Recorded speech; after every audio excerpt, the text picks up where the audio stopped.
Good morning, everyone. Thank you for joining us this morning. Before we begin our event today, I'd like to thank the members of Congress who have provided videotaped statements to mark the issuance of USCIRF's 2023 annual report.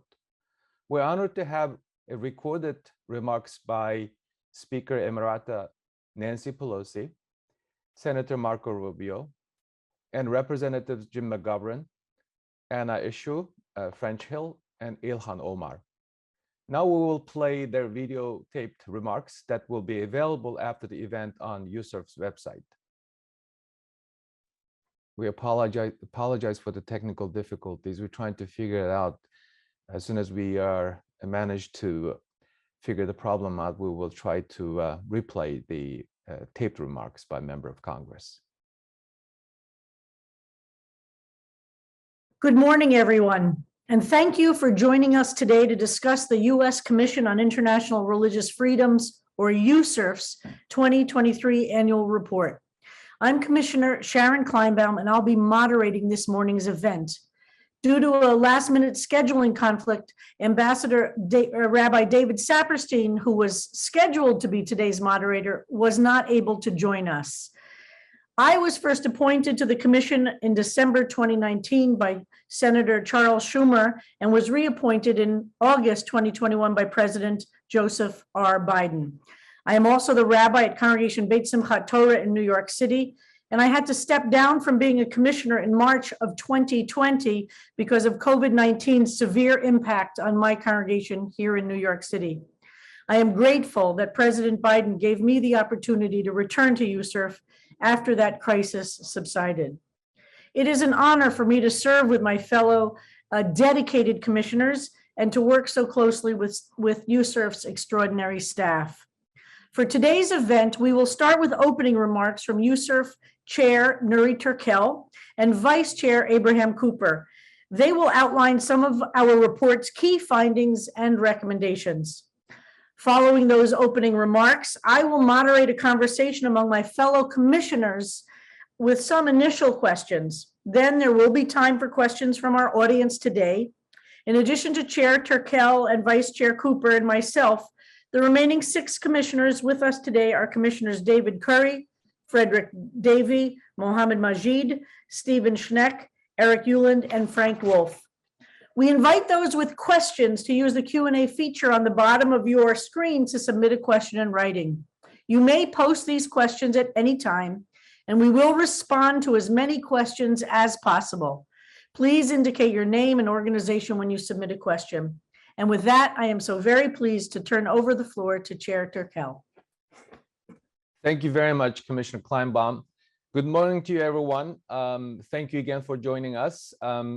My name is Nuri Turkel. I am a chair of the U.S. Commission on International Religious Freedom.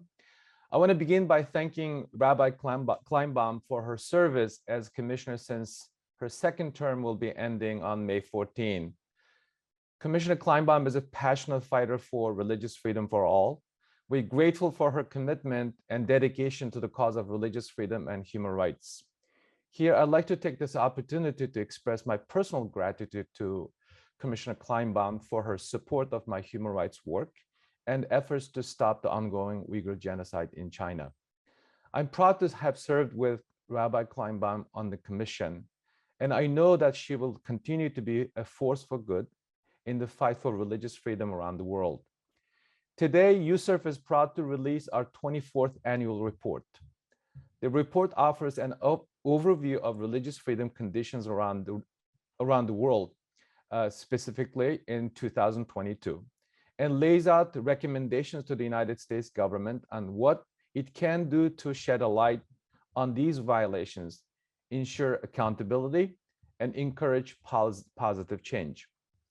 USCIRF is an independent, bipartisan U.S. advisory body dedicated to promoting the universal right to freedom of religion or belief abroad.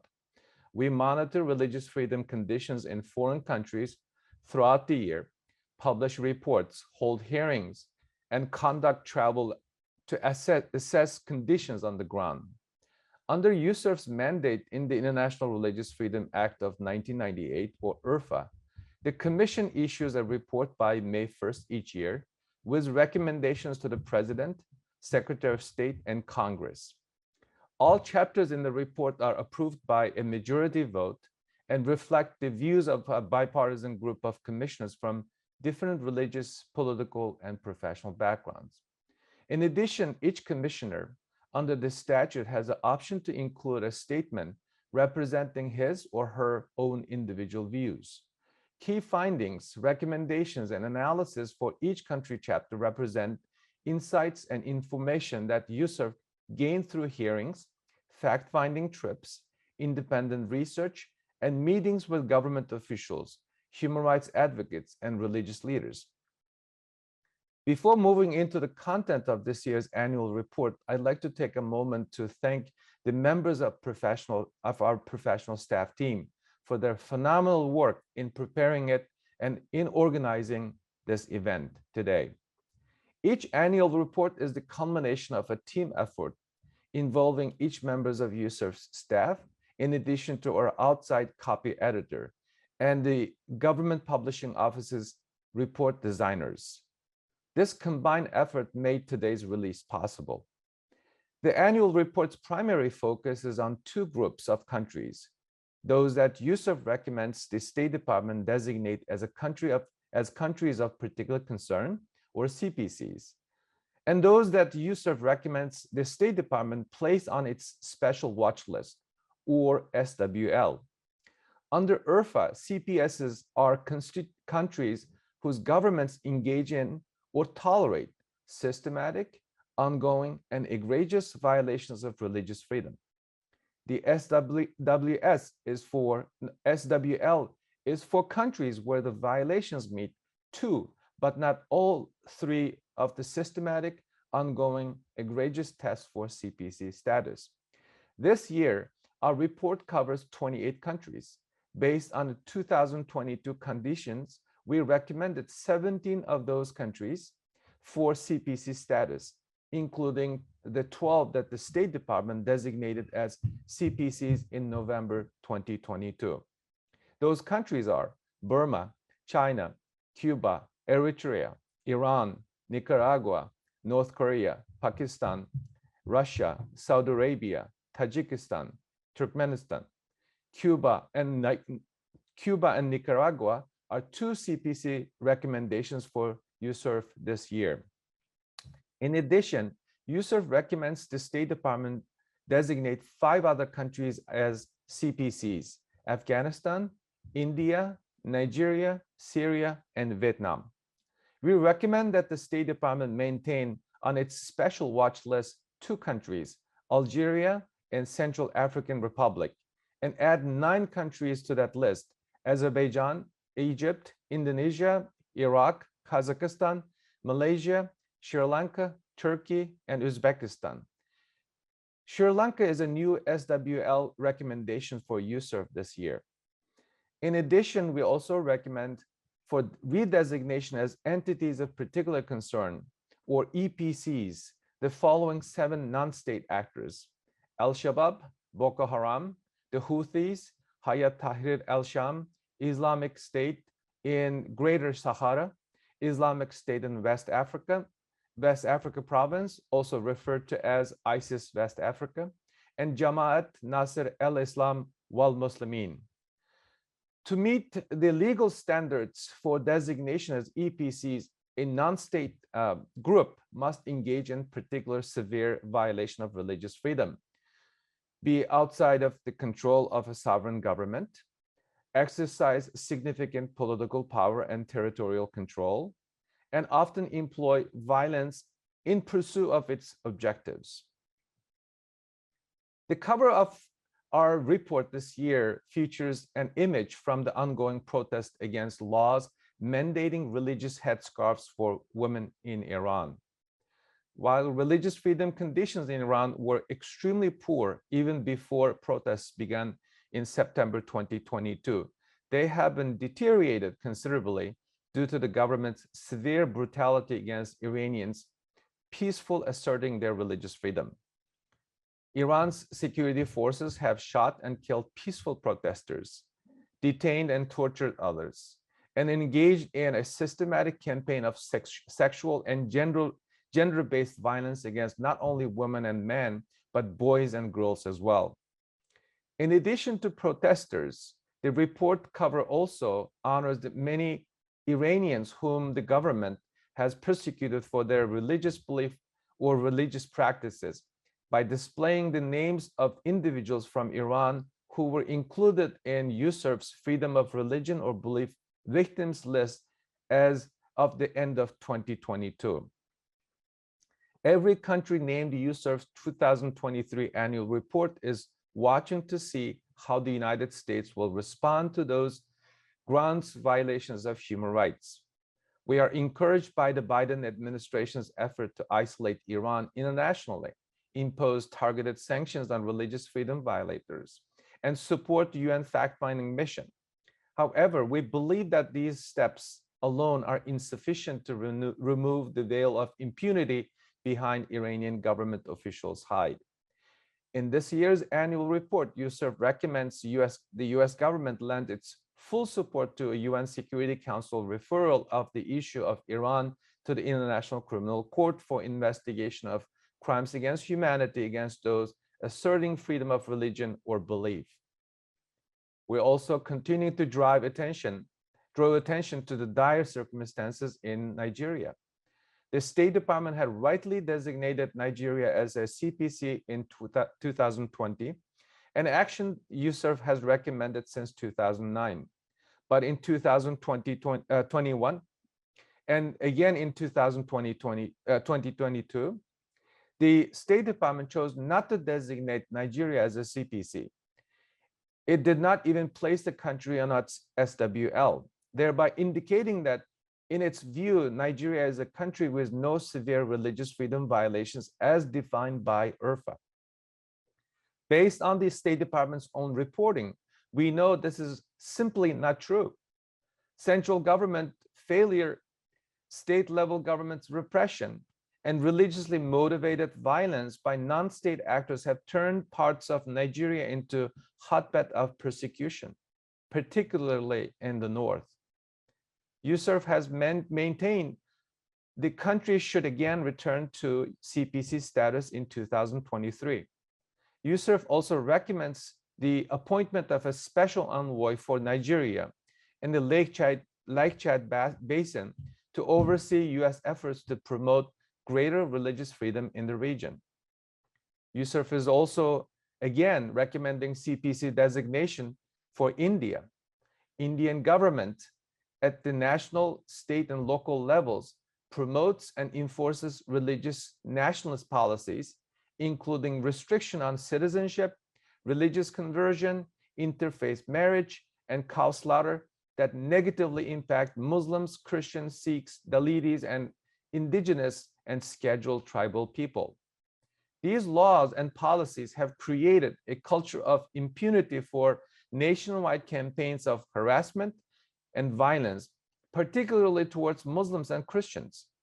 The national government has also increasingly thought to silence dissenting voice, particularly of religious minorities and those advocating for them. We're deeply disappointed that the State Department did not designate India as a CPC in 2022 and urge it to do so this year.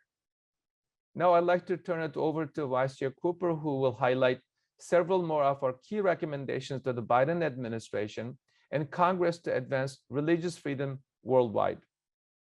He will also discuss the implementation in 2022 of some of our previous recommendations. Vice Chair Cooper, floor is yours.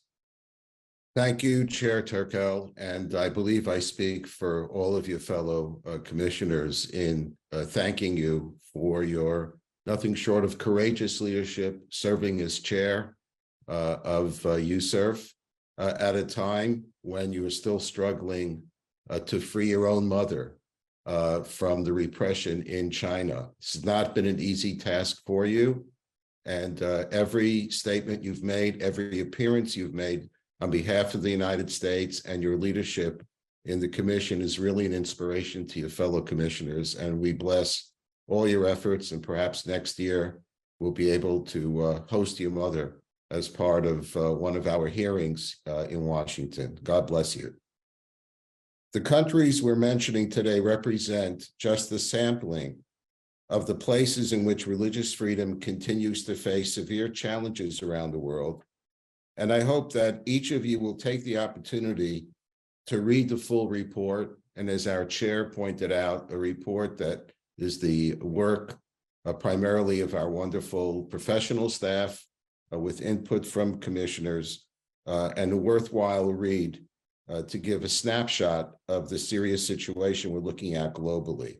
The scope and scale of the violations this report documents are nothing less than disheartening. But for us at USCIRF, they drive and inspire a determination to unflinchingly advocate for the essential right of religious freedom for every person in every corner of the globe. Against the backdrop of authoritarianism that is rising globally, USCIRF continues to be extremely alarmed by the Chinese Communist government's repression of religious freedom, both within and outside China. As the report documents, China persisted in its genocide against Uyghur Muslims, subjecting them to detention, forced labor, political indoctrination, mass surveillance, intrusive government homestays, and forced interfaith marriages, birth control, sterilization, and abortion. China also has severely restricted religious freedom for Tibetan Buddhists, as well as members of Christian communities, Falun Gong, and the Church of Almighty God. The report also documents China's targeting of ethnic and religious minorities, human rights activists, and others living in the diaspora. In addition to this transnational repression, the Chinese government and state-owned entities have hired former United States officials and former members of the United States Congress to lobby on their behalf, undermining religious freedom and related human rights in communist China. USCIRF recommends that members of Congress support legislation to counter China's malign influence in the United States, particularly through such lobbying efforts. As in prior years, I'd like to note some of USCIRF's key recommendations that the US government has implemented in 2022. In March, for example, the administration determined that the atrocities committed by the Burmese military, known as the Tatmadaw, against Rohingya Muslims constitute genocide and crimes against humanity. In June, US Customs and Border Protection began enforcement of the Uyghur Forced Labor Prevention Act, prohibiting imports from Xinjiang. The US Department of Commerce also added to its entities list several companies complicit in religious freedom violations in China. Throughout the year, the administration used human rights-related financial and visa authorities to impose assets freezes and visa bans on both individuals and entities for specific religious freedom abuses. The administration also continued to pursue multilateral engagement on religious freedom, including through the International Religious Freedom or Belief Alliance, or URFBA, and at the United Nations. Congress has also continued to exhibit its commitment to international religious freedom-related issues.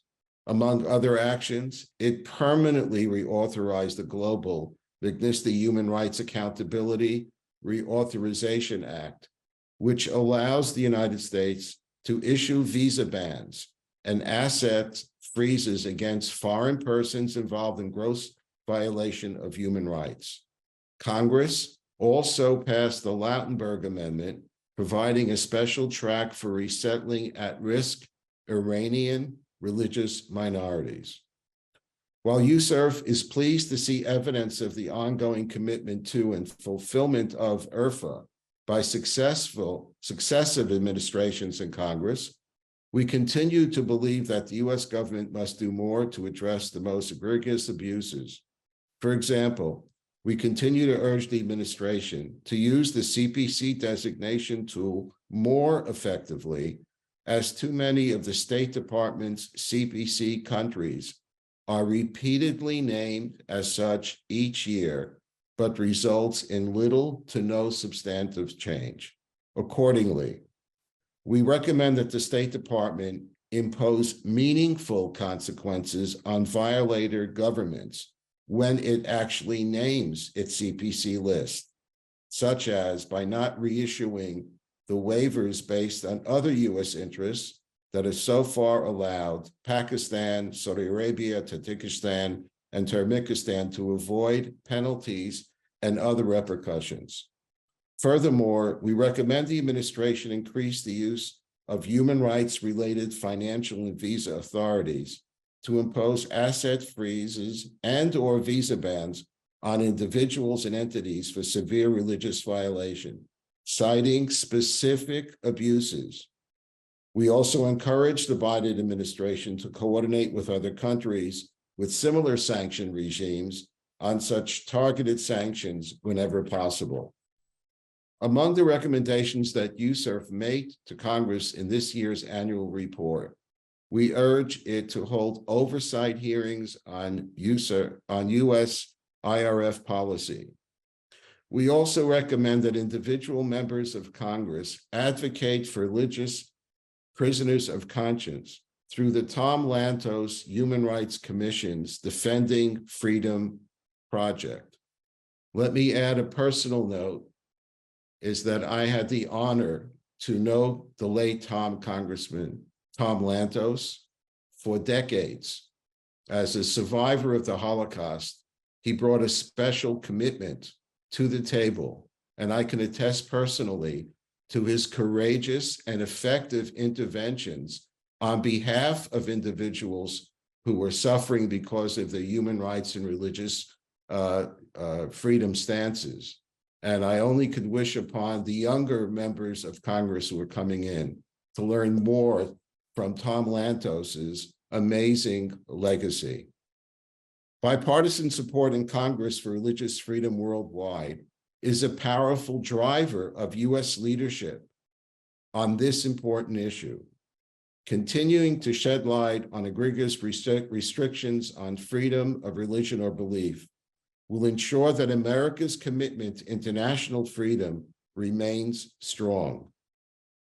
Now, I would like to turn the floor back to Commissioner Kleinbaum and to allow me to add my words of praise for her leadership and tenacity on behalf of religious freedom and human rights for people around the globe. And we know that she'll continue with the same verve and commitment in the future. God bless.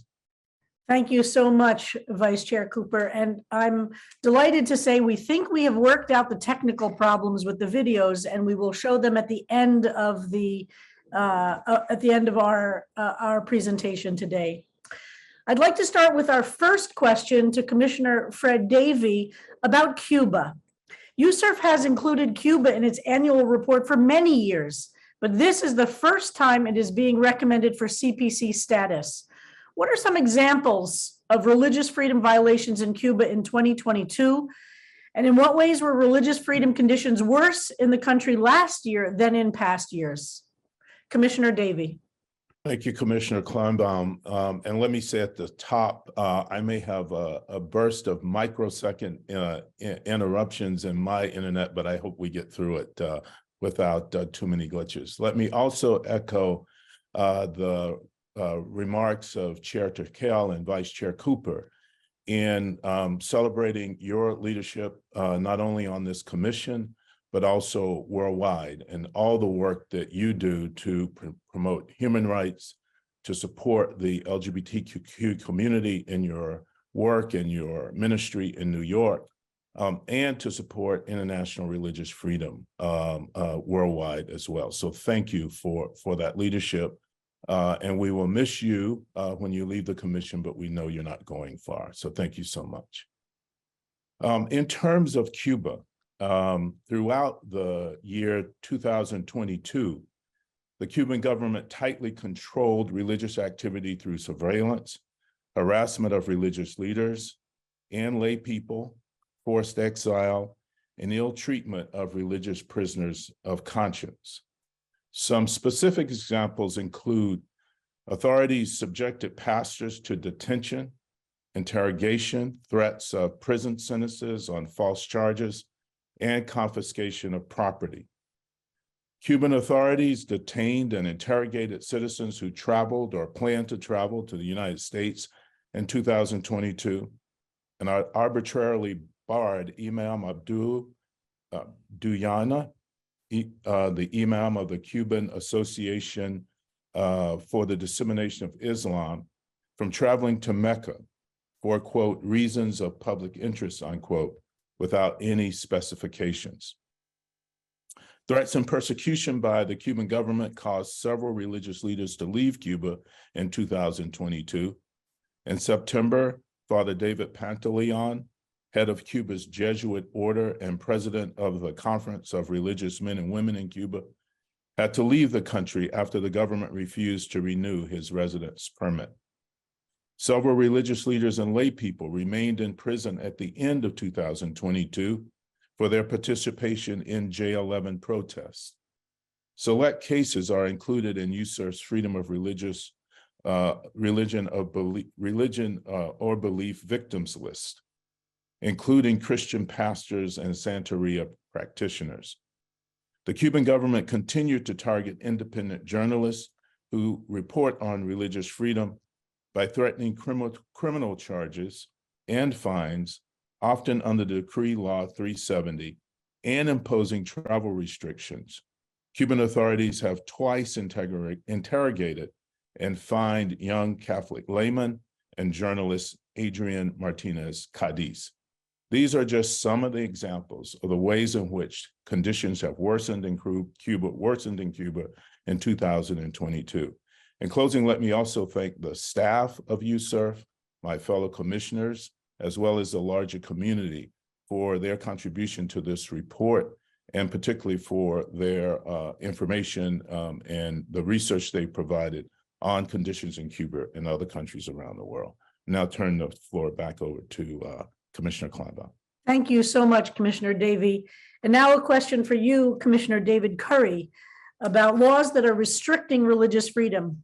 One of IRFA's standards for recommending countries for CPCs or to the SWL is that their religious freedom violations are systematic.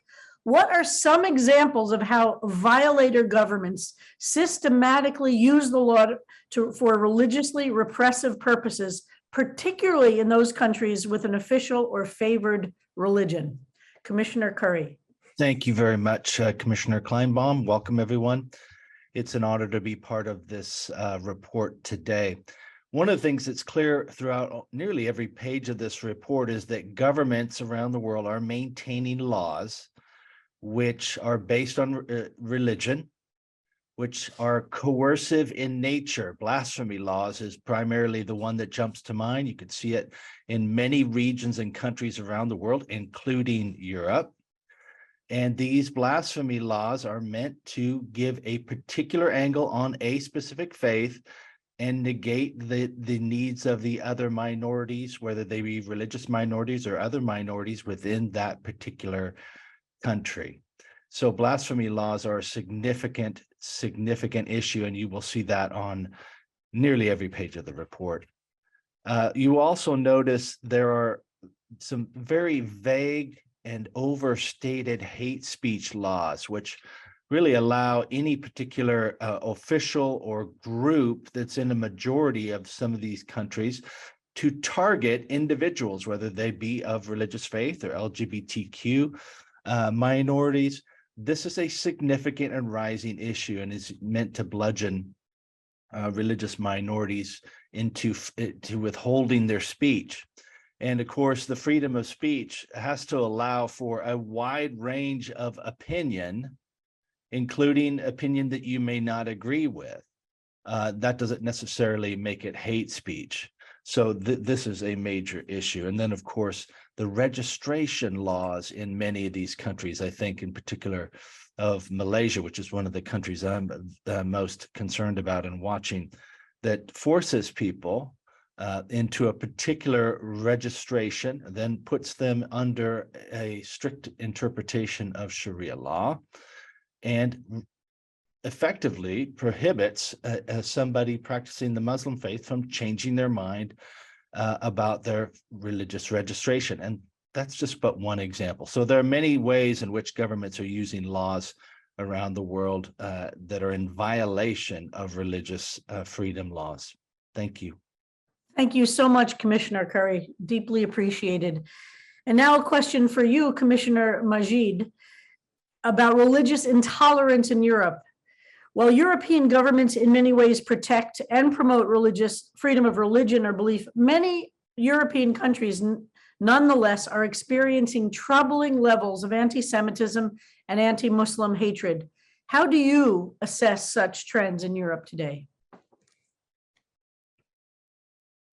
First, I would like to thank you, like anyone else have done, for your service in this commission and great work you have been done across the nation and across the globe.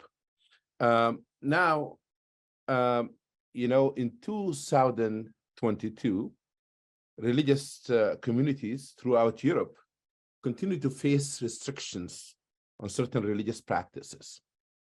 And among those practices, like the prohibiting of religious garb and like clothing for Jewish and Muslims and Sikh. And we have seen rising of anti-Semitism and Islamophobia in Europe. Also, we have seen countries have laws that prohibited headscarf for Muslim women, religious symbols for the Jewish and the Sikh. And also we have seen attack on religious places of worship. We have seen that happen in Hungary, for example, that the Jewish community was attacked. In Germany, we have incidents of attack on the Jewish communities. And we have seen rising of Islamophobia in many countries in Europe. Also, we have seen in the social intolerance that caused some of religious community, actually Jewish and Muslims, to leave some of the European countries. Therefore, you can read more about this in our report in page 72 of USCIRF, where we're concerned and worried about rising of anti-Semitism and Islamophobia in Europe. Thank you so much, Commissioner Majid. And now I turn to you, Commissioner Frank Wolf. And it's an honor for us to have you on the commission. And your role as a congressman, you were central to creating the USCIRF laws that help us do the work that we're doing. I'd like to now turn to Nigeria.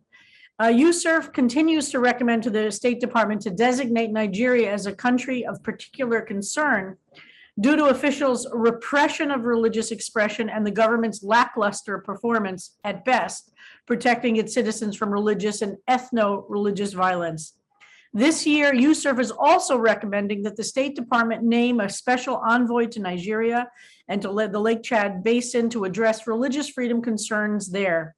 Can you explain more what the Commission envisions of such a role and how it could help alleviate the situation for religious communities there? Commissioner Wolf. Thank you, Commissioner Kleinbaum, and thank you for your service, and I wish you well. And I want to thank all the commissioners, and I also want to thank all the staff who have really done a great job. Nigeria is the most dangerous country in the world for Christians. The special envoy, the concept would be similar to what President Bush did when he appointed Senator John Danforth to be the special envoy for South Sudan. And it should be somebody like a John Danforth. If you recall, when John Danforth was appointed, it was done in the Rose Garden at the White House with President Bush on one side and Secretary Powell, God bless him, on the other side. That person could put tremendous pressure on the Nigerian government. They could use the CPC designation to cut funding. They could come to Congress and say, withhold funding for this and this and this until the Nigerian government does something to do that. They could also work with all the surrounding governments in the Lake Chad region, because Boko Haram and others are spreading in and out to countries across the way. They would also work with our European allies. Many of our European allies should be involved in this when they're not. A special envoy like a John Danforth could do that.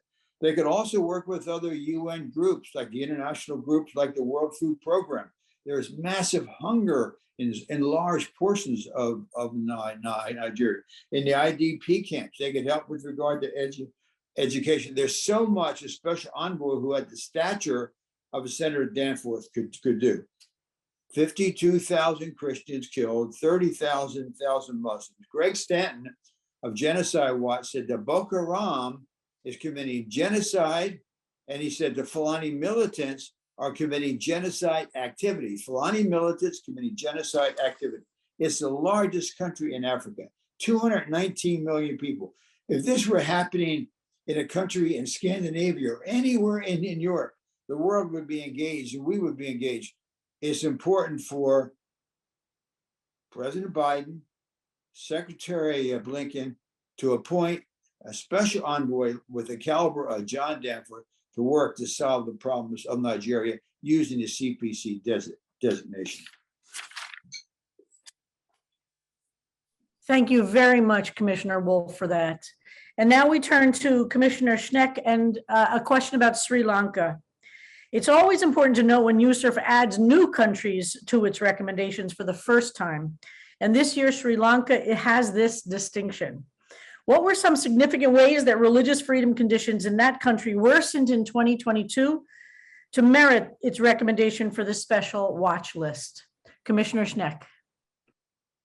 Thank you, Rabbi Kleinbaum, and let me add my voice to all of those, thanking you for your commitment and your work with USCIRF in your tenure here. We shall indeed very much miss you. When we add a country to our special watch list, we're indicating that conditions in that country for religious freedom or freedom of belief have significantly worsened. Perhaps not reached the level of egregiousness, or perhaps not reached the level of the systematic level that we look for in our designation of countries of particular concern. But nevertheless, situations where things have taken a horrible turn against freedom of religion or freedom of belief. And such was the case in Sri Lanka in 2022. We see happening in Sri Lanka, unfortunately, a pattern similar to what seems to be occurring in many, many other countries around the world, where religious nationalism, honestly, the weaponization of religion against other religions for nationalist and authoritarian purposes is occurring. And that's certainly what has been occurring in Sri Lanka over the last year. In particular, we see the situation for Hindus and for Muslims in Sri Lanka to be growing increasingly precarious. Land grabs, persecution, discrimination, all conducted under the aegis of the Sri Lankan regime there. And in fact, I would add as well, we're seeing the imprisonment and harassment of religious leaders of really all non-Buddhist religious leaders in the country. So it's a tremendously concerning situation. It's a developing situation. It has not perhaps yet reached the level of egregiousness or systematic quality that would make it a country of particular concern. But nevertheless, this is a country we need to watch and we need to be concerned about going forward. Rabbi Kleinbaum. Thank you so much. And now I'm going to open it up to some questions from our audience. And we have various commissioners who have been primary contacts for these different countries, and we'll ask them to respond. But if any other commissioners want to jump in, please feel free to. So our first question from our audience today is about Nigeria. There are at least 4 million internally displaced citizens in Nigeria. The vast majority are Christian, indigenous, subsistence farmers pushed off their lands by militant Islamic Fulani. What is USCIRF recommending to state to ensure the homesteads and villages of predominantly Christian agriculturalists in the Middle Belt and Northern Nigeria are preserved and returned to the affected populations? Commissioner Wolf, do you want to take that one? Absolutely, because that's one of the things that a John Danforth special envoy could do, is to work for religious freedom, but also to help many of the people in the IDP camps. I have been in the IDP camps. They are very, very grim. And many of the people in the IDP camps are attacked by the Fulani militants and attacked by Boko Haram. Keep in mind, the world did Chibok girls, bring back our girls. 40% of the Chibok girls have not been brought back. Leah Sherifu is still missing. So a special envoy could deal with that issue. There is tremendous hunger in the IDP camps. There's very, very little food in there. There's almost no education. So that's why a special envoy could be dealing with these issues in addition to what's taking place with regard to the violence. Thank you so much, Commissioner Wolf. And now a question for Eric Uland, Commissioner Eric Uland, about Tajikistan. The report notes that the government of Tajikistan intensified its repression in 2022, not only of the majority Sunni Muslim population, but of minority Shia Muslim and Christian communities as well. What does this look like over the past year? And what are the major difficulties members of these groups face as they seek to practice their faith?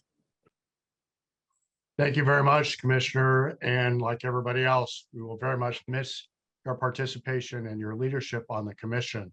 As well, quickly, I want to strongly associate myself with the comments and presentation of Commissioner Wolf on Nigeria.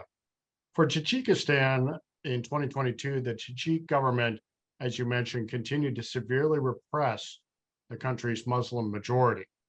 The Tajik government specifically aimed at the country's minority Ismaili Shia Muslim population, including imprisoning a prominent religious leader, closing a religious school and other community activities, and shuttering religious bookstores that sold Ismaili literature and other materials.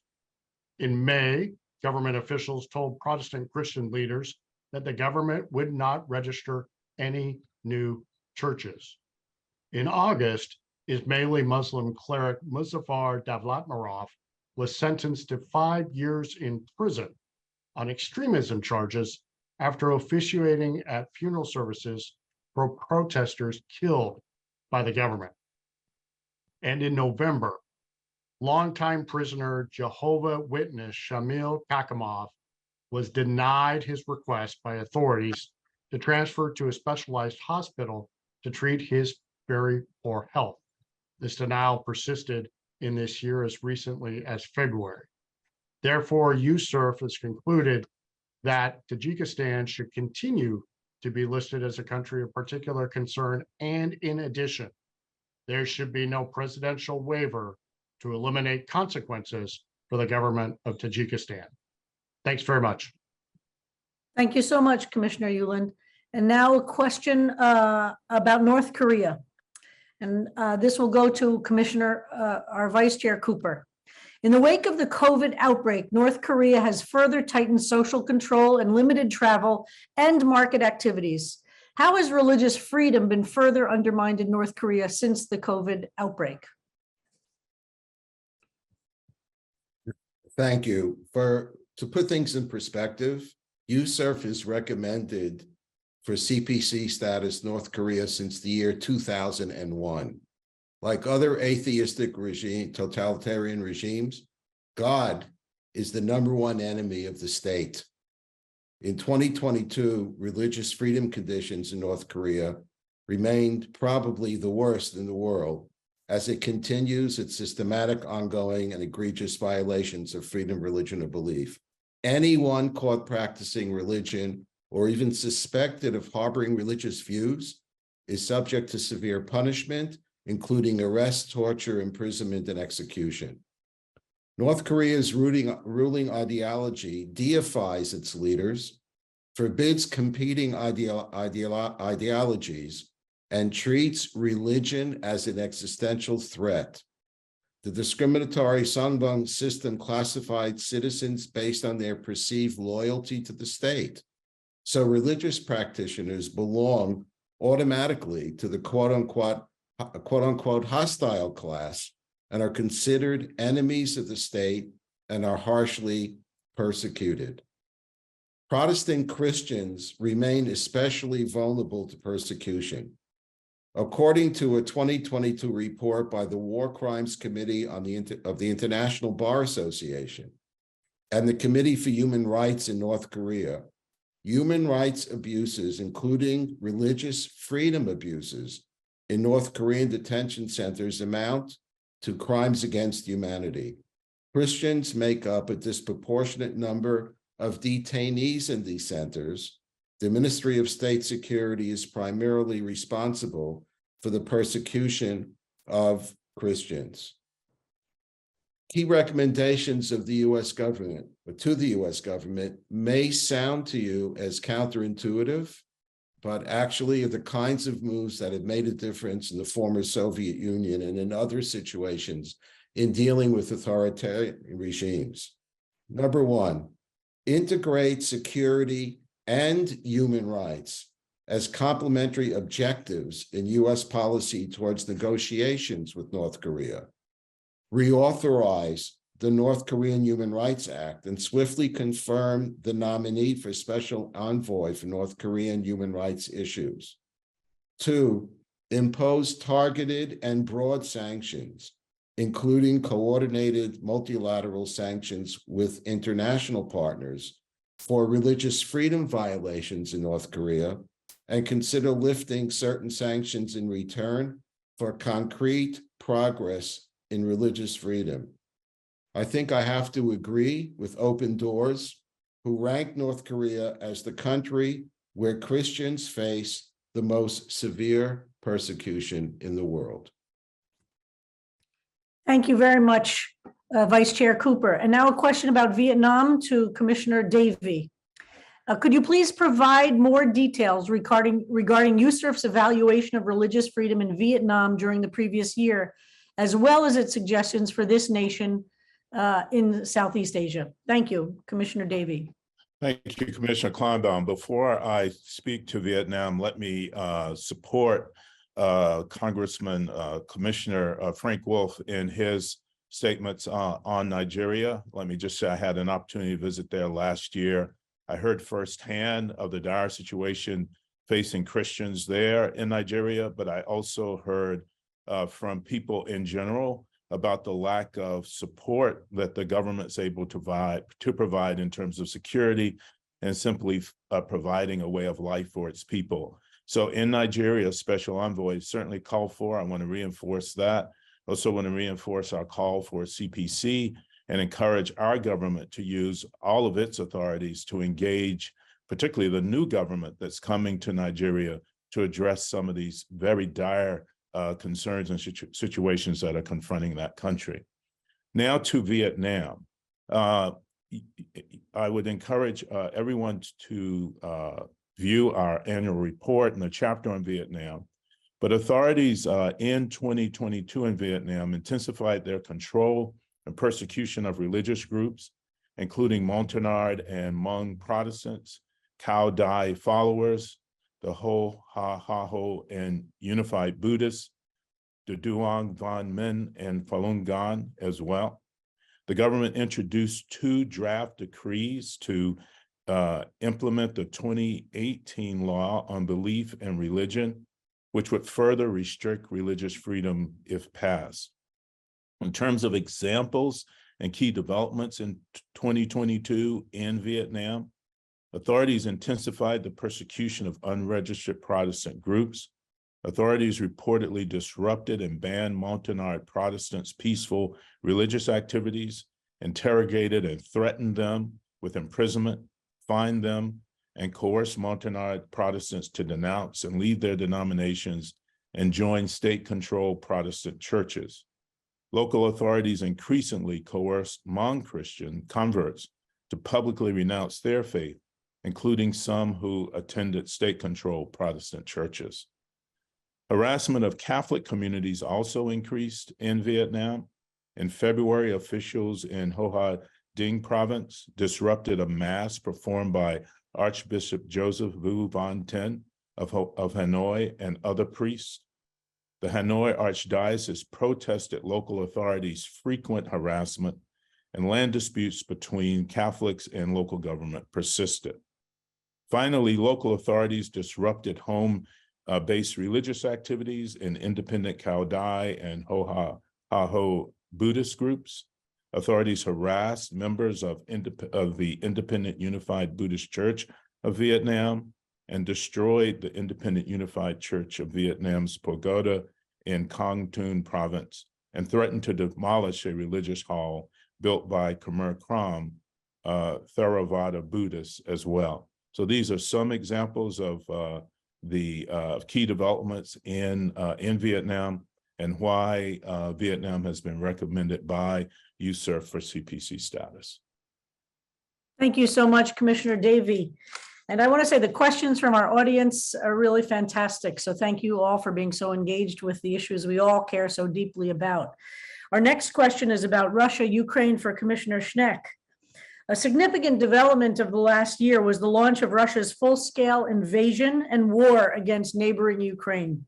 In what ways have Russian forces perpetrated religious freedom violations in Ukraine, both in the areas invaded within the last year and the parts of the country it has occupied or controlled since 2014? Commissioner Schneck.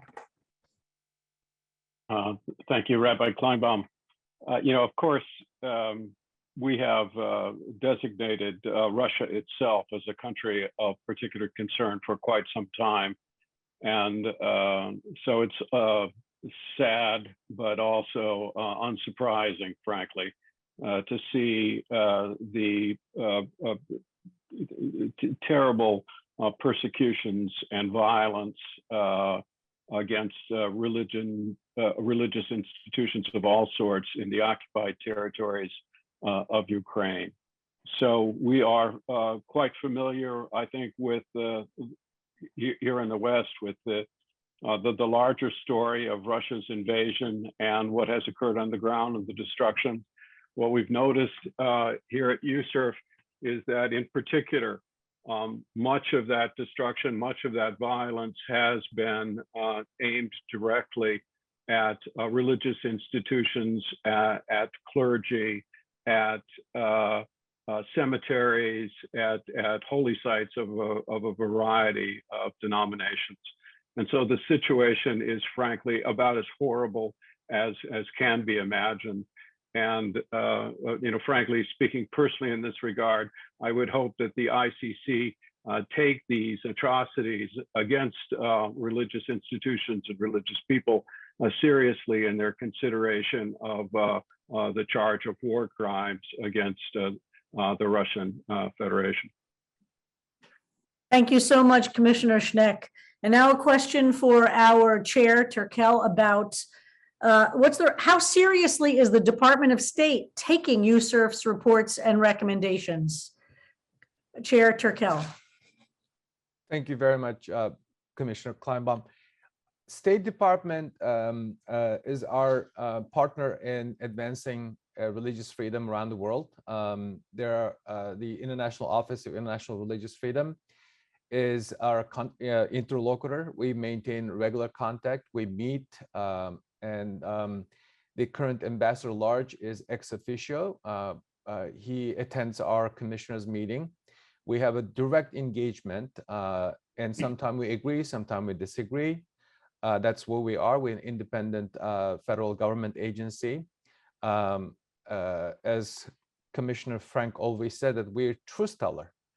We're not obliged to echo a policy statements or governmental lines, where, as we noted earlier repeatedly by various commissioners, we stick to the facts and what we have discovered, and we make policy recommendations.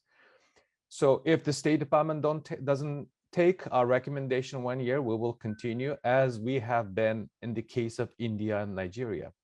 So we have an excellent relationship with the State Department, but we don't necessarily agree on everything we do. separately in our official capacities. Thank you so much, Chair Turkel. And now a question for our Commissioner David Curry. Can you address challenges faced by non-religious people, including atheists, agnostics, and those without religious affiliation? Yeah, thank you so much. Whenever you see these laws around the use of government laws or religious groups targeting minorities, you can also begin to understand that this affects atheists, people in other minorities, because it's really about trying to control a population, control what you think, control your associations. We heard recently some of myself and some other commissioners about some of the ways in which religious laws within governments, Africa and elsewhere, are targeting LGBTQ populations. And it's really was, I think I speak for everybody who was involved, very moving to hear how that population is being affected. So whenever you're talking about religious liberty, in my view, what you're saying is giving people the ability to practice the faith of their choosing peacefully, or to not practice faith at all if they so choose. And that is right at the crux of the issue. So thank you so much. Thank you so much, Commissioner Curry. Any other commissioner want to weigh in on that question from our audience? Yeah, I just want to say that as we advocate for religious freedom, we have also to advocate not have religion to be forced on people. Mhm. Some community and society, religion being forced on people, but it is the matter of freedom of conscience and freedom of choice. Thank you so much, Commissioner Majid. And now a question about Nicaragua to Commissioner Wolf. Religious freedom conditions in Nicaragua have steadily worsened since 2018. In 2022, the Ortega regime ramped up its repression of the Catholic Church, leading USCIRF to recommend Nicaragua as a CPC for the first time. What has this increased crackdown looked like over the past year, and how is the U.S. government working to improve religious freedom conditions in Nicaragua? What policy actions is USCIRF is recommending in the report this year? Commissioner Wolf. Thank you. Things are very grim in Nicaragua. Ortega is back doing what he's done in the past. There's a tremendous crackdown against the Catholic Church. They've been targeting the clergy. About a month or so ago, they expelled 222 political prisoners. They've imprisoned the clergy, Bishop Alvarez, and I hope our ambassador is trying to go to see Bishop Alvarez every day to speak out so Ortega knows that we care. Bishop Alvarez has been put in prison. They've shut down 3,000 NGOs. They even kicked out, I can't believe, Mother Teresa's group, Missions of Charity. So what they're doing is horrible, is a direct attack on the Catholic Church. What can be done? You're going to impose targeted sanctions. Secondly, you can condition any loan, any international loan or guarantee. You can have visa bans. There are people who will not be able to permit it to come to their government officials to come to the United States for healthcare or travel or vacation. We should do everything we possibly can. When I think in terms of, we were able to change the government during the Soviet Union and the fall of communism, we were able to change the government in Hungary and in Romania, 4,000 miles away, a 10-hour airplane. Nicaragua is under 2 hours away from Miami, and we have not been successful. And the same thing with regard to Cuba. Cuba is 90 miles off the coast, and we have not been successful. So we should be doing everything we possibly can. And I would urge the Congress to hold aggressive hearings, not just to document what's going on, because we know what's going on, but on how this administration and what the Congress should be doing to end what Daniel Ortega and his wife is doing. Thank you so much, Commissioner Wolf. And we have so many questions from the audience. Fantastic for this engagement. We unfortunately are running out of time. So we'll end with a question to our chair, Turkel. Have any of the commissioners been able to travel to India to witness the oppression on the ground, like we have been able to travel to Nigeria and to other countries? Thank you very much for the question. We have not been able to travel to India, despite the fact that we wanted to go to see and meet with the government officials, civil society representatives, the victims of religious persecution, as we have done in other countries. Without being on the ground and seeing it, it will be difficult to make an assessment. However, based on the open source information, based on the research and documentation that we have done so far, religious freedom conditions in India worsened. The Indian government continued to promote and enforce policy that promotes Hindu nationalism, as I noted in my opening remarks. So that's why we feel very strongly about State Department to designate India as a CPC country, so that we can see an improvement, hopefully, in India. Let me remind the audience and also those listening from India that India is the second largest Muslim country by population. And this country has been revered as the largest democracy throughout the history. And it's heartening, disheartening, and it's also heartbreaking to see, on a personal note, that Mahatma Gandhi's India today being called out for religious freedom violations, human rights violations. And this is my personal message to Indian government. When you respect your own religious minorities, then you will attract less criticism. With that, I'll end my Thank you so much, Chair Patel. And we should really make clear, we would love to go to India. They have denied visas to our commissioners to be able to actually go into the country. And we have, of course, would love to be able to go there. So now we've come to the end of our time today, and I urge everyone to see our full report, which is on the website, www.uscirf.gov. And I want to offer my personal thanks to this extraordinary group of commissioners with whom I've had the honor to serve, to debate, to discuss, all in the interests of international religious freedom. And it's a deep honor to be on a bipartisan commission in this day in which our world is so deeply divided, to demonstrate it's possible to bring together people from different religious backgrounds, different political backgrounds, to agree on creating a world that is a better place for all religions in the world. And I want to offer my deep thanks to our staff as well. As has been mentioned by other commissioners, we have an extraordinary professional staff, and nothing could happen without the partnership between the political appointees as commissioners and the professional staff we have. We are going to show the videos that we were unable to show at the beginning of our time together. Thank you, technology. And I'm very grateful to everyone who has joined us today and who has asked questions. And once again, please read the report in full, and we look forward to continued engagement to increase the attention on issues of international religious freedom and to make the world a better place for all. Thank you so much. Good morning. It is my honor to join in marking this important day for human rights around the world, as the U.S. Commission on International Religious Freedom releases its 24th annual report. Each year, this vital document shines a bright spotlight on the many dangers faced by innocent worshipers around the world. And this year, we see the heavy human toll taken by the acceleration of the forces of autocracy, bigotry, and violence, from the genocide of millions of Uyghurs by the CCP, to the destruction of religious sites in Ukraine by Russian forces, to the suppression of women and girls by the Taliban, to name just a few. Make no mistake, the freedom of worship is a bedrock human right. Indeed, it is a liberty that transcends borders, and when it comes under threat, the United States has a sacred duty to speak out. Support for international religious freedom has long been both bipartisan and bicameral in the Congress.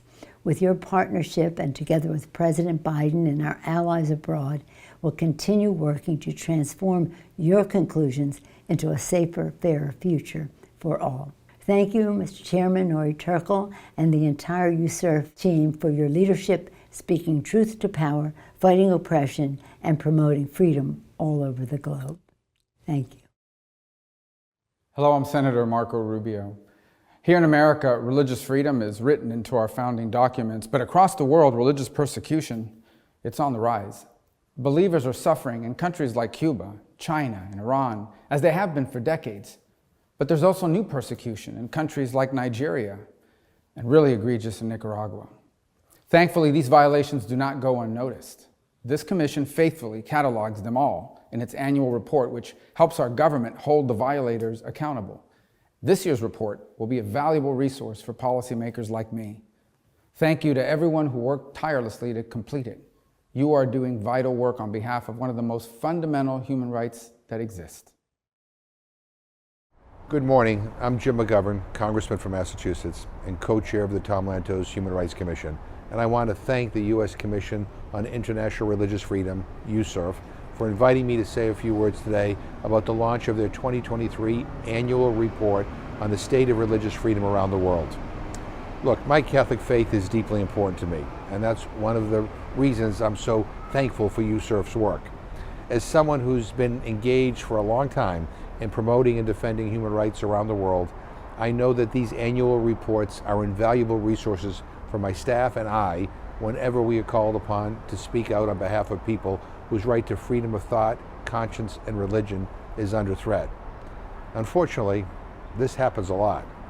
I've heard from Tibetans and Uyghurs facing existential risks in China, Rohingya Muslims displaced from Burma, and Ahmadi Muslims trying to survive in Pakistan, Christians facing discrimination in Egypt, and Muslims threatened by Hindu nationalism in India. All are targeted in different ways and to different degrees, simply for their faith in the places that they happen to live. Let us be clear. When governments try to dictate what people are allowed to believe and then try to enforce those dictates by institutionalizing discrimination through law and policy, it is wrong, wherever and whenever it occurs, and we must push back. USCIRF's job is to document these patterns of discrimination. For countries where the violations are systemic and ongoing and egregious, USCIRF recommends designating them as countries of particular concern. As you'll hear this morning, 17 countries made it on that blacklist in 2022.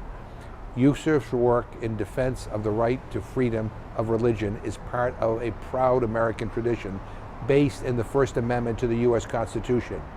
That same tradition informed U.S. participation in the drafting of Article 18 of the Universal Declaration of Human Rights, which affirms that everyone in the world has the right to freedom of thought, conscience, and religion.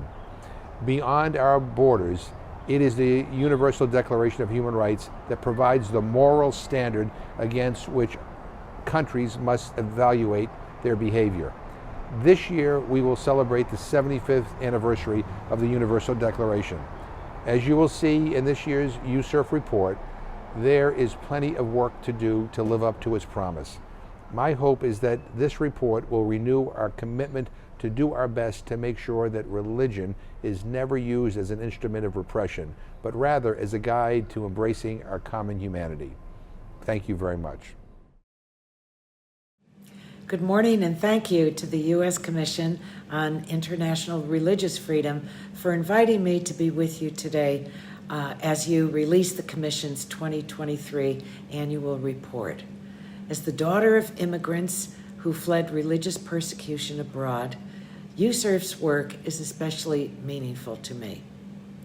Because of their experience, my parents taught me that religious freedom is a cornerstone of our democracy, and that the United States has a responsibility to promote this, a fundamental right around the world. USCIRF plays an important role in fulfilling this responsibility by monitoring religious persecution abroad and making fact-based policy recommendations to Congress and to the executive branch. Because of the Commission's valuable contributions, I'm proud to have introduced legislation with Congressman Chris Smith to reauthorize USCIRF, and that President Biden signed it into law last year. As you release your 2023 report detailing religious freedom conditions globally, the importance of USCIRF's work is on full display. From the state-sponsored genocide of Uyghur Muslims in China to the ongoing persecution of Christians in the Middle East, the report underscores the need for continued action to address these injustices. I look forward to working with USCIRF, the State Department, and my colleagues on both sides of the aisle to implement the recommendations contained in your report.